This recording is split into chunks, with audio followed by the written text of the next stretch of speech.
സന്ധിവാത രോഗങ്ങൾ പലതരത്തിലുണ്ട്. ഇതിൽ മനുഷ്യനെ ഏറ്റവും കൂടുതൽ ദുരിതം അനുഭവിപ്പിക്കുന്നതും വേദന അനുഭവിപ്പിക്കുന്നതും ഗുരുതരമായ പ്രത്യാഘാതങ്ങൾക്ക് കാരണമാകുന്നതുമായ സന്ധിവാത രോഗം ആണ് ഗൗട്ട്. ഈ ഗൗട്ടി ആർത്തറൈറ്റിസിന് സന്ധിവാത രോഗങ്ങളിലെ ഭീകരൻ എന്ന് വിശേഷിപ്പിക്കാറുണ്ട്. ഇതിൻ്റെ അടിസ്ഥാന കാരണം എന്ന് പറയുന്നത് ശരീരത്തിലെ ഒരു വേസ്റ്റായ യൂറിക് ആസിഡ് പൂർണ്ണമായി പുറന്തള്ളാൻ വൃക്കകൾക്ക് കഴിയാതെ വരുമ്പോഴാണ് ഈ രോഗം ഉണ്ടാകുന്നത്. ഇതിൻ്റെ ആദ്യത്തെ അറിയിപ്പ് നമുക്ക് കിട്ടുന്നത് രാത്രി ഉറങ്ങുന്നതിനിടയിൽ ഒരു ഉറക്കം കഴിയുമ്പോൾ നമ്മൾ എഴുന്നേൽക്കുമ്പോഴോ രാവിലെ എഴുന്നേറ്റ ശേഷം ആദ്യമായി നമ്മുടെ കാൽ നിലത്ത് കുത്തുമ്പോഴായിരിക്കും. നമ്മുടെ പെരുവിരൽ സന്ധിയിൽ അസഹ്യമായ വേദനയും നീർക്കെട്ടും ഉണ്ടായിരിക്കും. അപ്പോൾ ഇത് രക്തപരിശോധന നടത്തിയാൽ യൂറിക് ആസിഡിൻ്റെ നില ഉയർന്ന അവസ്ഥയിൽ നമുക്ക് കാണാൻ കഴിയും. ഈ രോഗം നമ്മൾ സാധാരണ സന്ധിവാത രോഗങ്ങളെ പോലെ ഇത് വാതമാണ് എന്നുള്ള ലേബലിൽ ചികിത്സിക്കാൻ പാടില്ല. കാരണം ഇതിൻ്റെ അശാസ്ത്രീയമായ ചികിത്സ അവസാനം എത്തുന്നത് വൃക്കകളുടെ നാശത്തിലായിരിക്കും. ഈ ഗൗട്ടിൻ്റെ ചികിത്സ ആരംഭിക്കുന്നത് ആദ്യമായിട്ട് ഉപ്പ് പൂർണ്ണമായി ഒഴിവാക്കുക എന്നുള്ളതാണ്.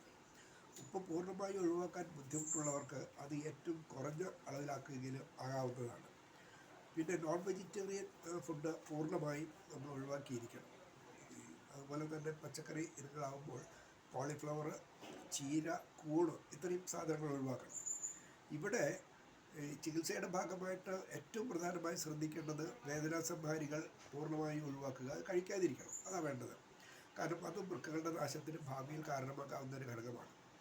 ഇതിനെ ഈ നീർക്കെട്ട് വീണ്ടും മറ്റു സന്ധികളിലേക്ക് വ്യാപിക്കുമ്പോൾ നമ്മൾ വേദനാസംഹാരികളോ നീർക്കെട്ട് കുറയാനുള്ള മരുന്നുകളോ അകത്തേക്ക് കഴിക്കാതെ തന്നെ പൂർണ്ണമായും നീർക്കെട്ട് കുറയാനുള്ള സംവിധാനങ്ങളും പുതിയ അറിവുകളും ഇപ്പോൾ നിലവിലുണ്ട്.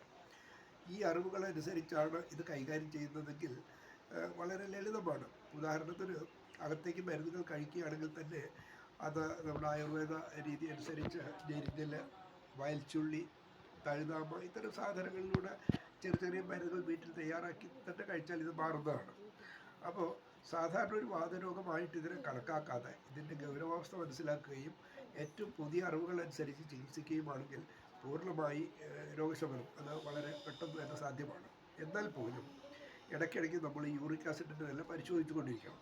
കാരണം അത് കൃത്യമായ അളവിൽ സൂക്ഷിക്കേണ്ടത് ഭാവിയിൽ വൃക്കകൾ നശിക്കാതിരിക്കാൻ ആവശ്യമാണ്.